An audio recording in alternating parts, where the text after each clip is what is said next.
হ্যাঁ, এখন আমাদের আবহাওয়ার যা পরিস্থিতি তাতে আজকে সকালের আমাদের যা বিশ্লেষণ তাতে একটা নিম্নচাপ রেখা বাতাসের উপরিভাগেই রয়েছে উত্তরপ্রদেশ থেকে বাংলাদেশ পর্যন্ত।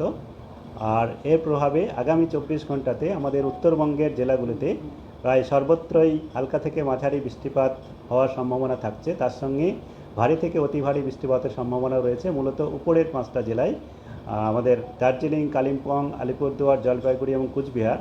তার মধ্যে ভারী থেকে অতি ভারী বেশি সম্ভাবনা রয়েছে আলিপুরদুয়ার, জলপাইগুড়ি জেলাতে।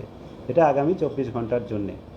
এবং তারপরেও আগামীকালও উত্তরবঙ্গে বৃষ্টিপাত থাকবে এবং 1-2 জায়গায় করে ভারী বৃষ্টিপাত এই 5টা জেলার মধ্যে হওয়ার সম্ভাবনা থাকছে। আর হালকা থেকে মাঝারি বৃষ্টিপাত সর্বত্রই হওয়ার সম্ভাবনা রয়েছে।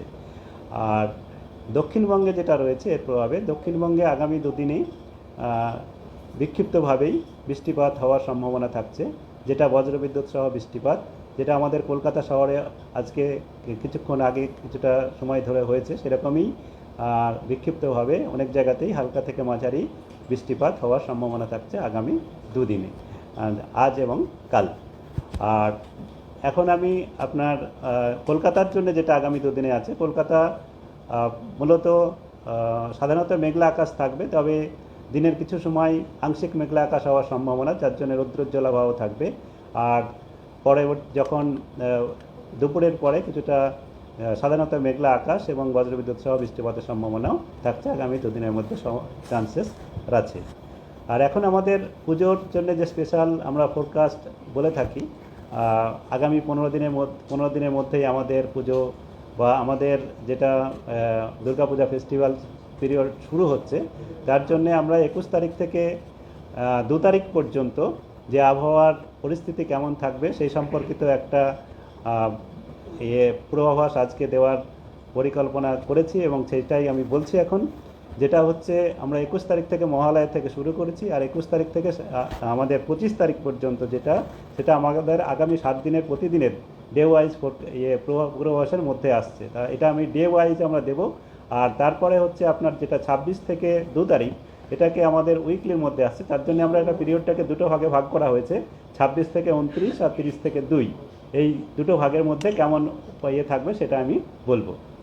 আর 21 তারিখে যেটা রয়েছে আমাদের, 21 তারিখে মহালয়ার দিনে দক্ষিণবঙ্গের সমস্ত জেলাতেই কেবলমাত্র হালকা থেকে মাঝারি বৃষ্টিপাত, বজ্রবিদ্যুৎ সহায়ের সম্ভাবনা থাকবে এবং রৌদ্রোজ্জ্বল আবহাওয়ার সঙ্গে সঙ্গে যখন বৃষ্টিপাত হবে বা হবে সেই সময় সাধারণত মেঘলা আকাশ থাকবে, তবে বৃষ্টির পরিমাণ খুব বেশি থাকবে না, কেবল বিক্ষিপ্তভাবেই হালকা থেকে মাঝারি বৃষ্টিপাত হওয়ার সম্ভাবনা থাকবে। আর বজ্রবিদ্যুৎ সহ বৃষ্টিপাতের বেশি সম্ভাবনা যেসব জেলাতে রয়েছে সেগুলো হলো ঝাড়গ্রাম, পূর্ব পশ্চিম মেদিনীপুর, উত্তর দক্ষিণ 24 পরগনা এবং নদিয়া জেলাতে। আর 22 তারিখে একটু এলাকা ওয়াইজ মানে যেটা আমাদের বিস্তৃতি অনুসারে রেনফলটা বাড়তে পারে, বৃষ্টির পরিমাণটা বাড়তে পারে। তার কারণস্বরূপ হচ্ছে আমাদের এখন একটা উত্তর